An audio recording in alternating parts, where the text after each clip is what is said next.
Welcome to a second week in an experimental project, an experiment of trying to get you to engage our scripture more actively. I'm sending you a short video to try to introduce the scripture so that you can start to read it and think about it and wonder about it, and then come either to Bible study or church in a place where you are ready and eager to hear more and more from God. So this week we're beginning chapter 19 of Matthew. Chapter 18 ends with Jesus inviting people to come to him to receive God's forgiveness, so that receiving that forgiveness, they can then go share it with others anywhere. So we receive to share. We come to him to then be sent out into the world. That great invitation, that is an invitation to transformation of ourselves and then the whole of the world, is followed by Jesus healing and teaching, healing through teaching. And he hits three big subjects in Matthew 19 and 20.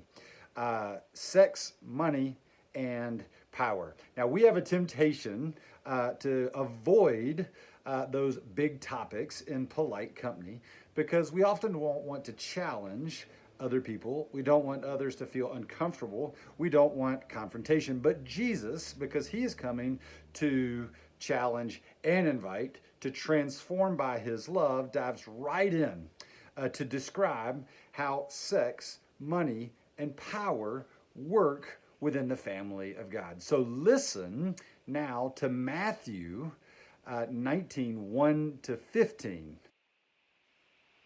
As we start to think about sex, as we start to think about the place of sex within the family of God, the first thing I want you to do is to spend some time reading Matthew 19, 1 to 15. One of the things I do when I first read a scripture passage is I read it and I write down the things I notice. Read it once, write those things down. Then go back. And as you go back, know this. Here's a background note. In Jesus' day, rabbis were arguing about the nature of divorce. Deuteronomy 24, 1 to 4, Moses allowed men to write a certificate of divorce for anything indecent they found in their wives. The Shamites, the conservatives, believed that the anything indecent had to be sexual immorality, sexual unfaithfulness. They would put the focus on the indecent. The Hillites put the focus on the anything, so that if a woman burnt your toast or burnt your dinner, you could write her a bill of divorce and send her away. They were debating about if and when it's appropriate, biblical, orthodox, to be able to divorce your wife and send her away. They didn't agree that it was the men who had the right. So with that debate up and running, some Pharisees come to trap Jesus, and they ask him, is it right for a man to divorce a woman in any and every situation? How does Jesus answer their question? What does he talk about? Read verses 4 to 6 and see what Jesus is doing. Where does he go? How does he step back from the debate to reframe things?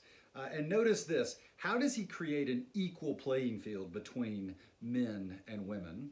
And then notice this, think about this, how does Jesus see God's role in marriage? What does God do, and what's the result? The Pharisees come to trap Jesus, and in some sense, he steps into their trap. Once they bring up Moses, how does Jesus then respond? Look at verses 8 to 9 and see, what does Jesus end up saying about divorce? And when does he allow for divorce? Jesus speaks first about marriage, then about divorce, and then look to see where he goes next. Jesus talks about singleness. In the ancient world, there was really no category of singleness. Elijah, Elisha, and Jeremiah are some of the only figures from the Old Testament we know who were single. Jesus introduces singleness and creates three categories, three groups of people who might be single within the family of God. Think about those three categories. Who might fit in them? And what is Jesus saying about the family of God? Who's emphasized singleness? Who's underemphasized singleness? How is Jesus inviting us to reconceive of the family of God, those who hear and obey his word and live as the children of God? So first it's marriage, then it's divorce, then it's singleness, and then Jesus goes to children. In the ancient world, children were not considered significant. They were not considered morally formed. They were not given space in the life of the community. What does Jesus do to children? And then, after you read that, try to put all these pieces together: marriage, divorce, singleness, and children, and think about what kind of family is Jesus creating.